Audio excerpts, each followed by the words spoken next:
Facts versus opinions. So, I've been a teacher for a while, and one of the basic lessons that students learn in English, and I'm sure in other classes, is the difference between a fact and an opinion. Now, this seems really basic, and it seems like it's common sense, and you wouldn't even need to teach this, right? But I still run across adults who somehow don't seem to know the difference between a fact and an opinion.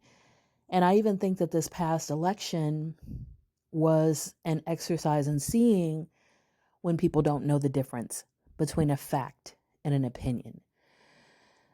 Recently, or actually earlier today, I responded to a post where Tracee Ellis Ross had talked about how she does not place her value, the value that she has for herself, on having kids or having a man.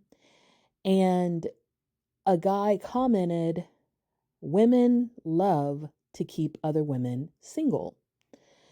And I responded, she wasn't giving any advice to anybody. She was talking about her value, her worth, and the fact that she doesn't place it in having a man or having kids. That's not advice. And she's not telling anybody else that they need to believe that or they need to act that way. And then he responded by not even, addressing what I just said, but he said, "Interesting point, except is worth determined by what is being sold or the buyer." Now, we were talking about a human being. We were talking about Tracee Ellis Ross. And I responded, people shouldn't be bought or sold. They're not possessions. A person's worth is inherent. We each have unique fingerprints, unique voice prints, and a unique set of traits to share with the world. And that is where our value lies, in the fact that our existence changes the world. Just our being here changes the world. And we don't need to have a child or have a man to make that fact true. And some people go even far beyond just their existence in the world. They actually make the world a better place by being good people, by investing in the lives of others, by making positive decisions, but thinking that worth has to be earned through marriage or childbirth, it really hints at low self-esteem on that person's part, because you don't know that you have inherent value. And if you have inherent value, then everybody else has inherent value. And then he goes on to reply to me, "Nope, nope, nope, no. It's up to the buyer." Now, we're still on this idea of buying. Why is he talking about buying people? People are not possessions. Nope, it's up to the buyer, not you. Another example might be that your ex clearly did not see the same value your husband sees in you. But you had no say in either man's value calculation. It's solely their decision. And women are deceiving themselves by saying that their value is within themselves. And I said, value is inherent, and market value is a totally different thing.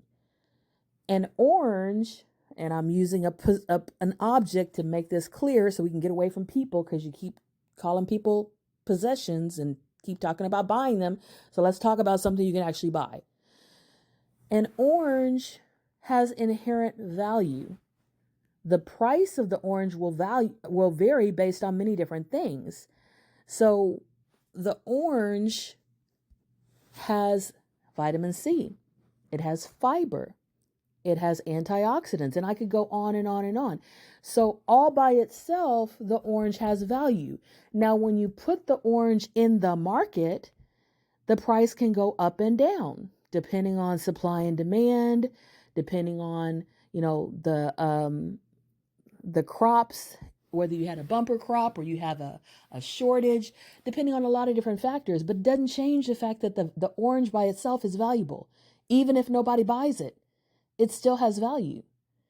And he goes on to keep arguing with me. No, no, no, the orange doesn't have any value because I am a diabetic, so it doesn't have any value to me. It's going to make my insulin spike. And I was like, listen, sir, something not having value to you is not the same as something not having value. Even a 2-year-old understands that before they were born, the world existed and there were facts that existed before they got here. And those facts don't change because they got here. Before he was born, oranges had value, and they will still have value after he dies. So I think that patriarchy and maybe even modern society has given some people this idea that they can rewrite the world. Now, I do agree that we have a lot to say over the world in terms of our mindset and our decisions, but facts are facts and opinions are opinions. And just because something or someone is not valuable to you doesn't mean that person is not valuable, period. You cannot change or dictate someone else's or something else's value based on your opinion.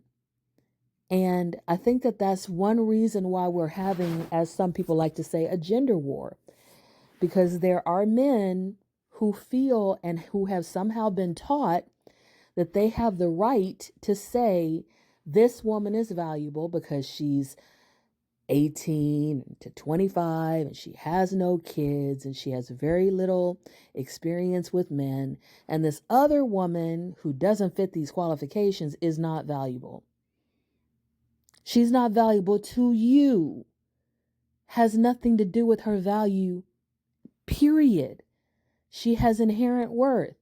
She doesn't need your approval. She doesn't need your stamp of approval to give herself value, to give her self-worth.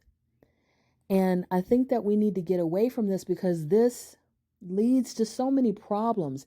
It leads to problems of men discounting women's experiences, to thinking that women that they don't find attractive or they don't approve of don't deserve to be treated well and even may deserve to be attacked or put down or humbled or demeaned. I think a lot of the violence, a lot of the abuse of women comes from this idea that if a man doesn't see the woman as valuable, then he can treat her as if she's worthless. And your opinion, his opinion, their opinion doesn't change the fact that she is a person of value and dignity and should be treated as such. And one of the things about our laws is our laws can put a tag of worth on people's value. If you assault somebody, they can say that that assault is worth this much time in jail or this much time in money that you have to pay back. If you assault a person in a different way, they can put other different stipulations on what you have to pay back if you're found guilty of that. If you unalive somebody, again, there's a value to that person because the law will say this is what has to happen to you. This is the consequence if you're found guilty of that crime. So people have an inherent value. It's not your opinion or your right or your ability to say this person doesn't have value. They're only valuable if I think they're valuable. And the fact that I should even have to have or choose to have a discussion with somebody about this is really crazy. May you walk in Synergy.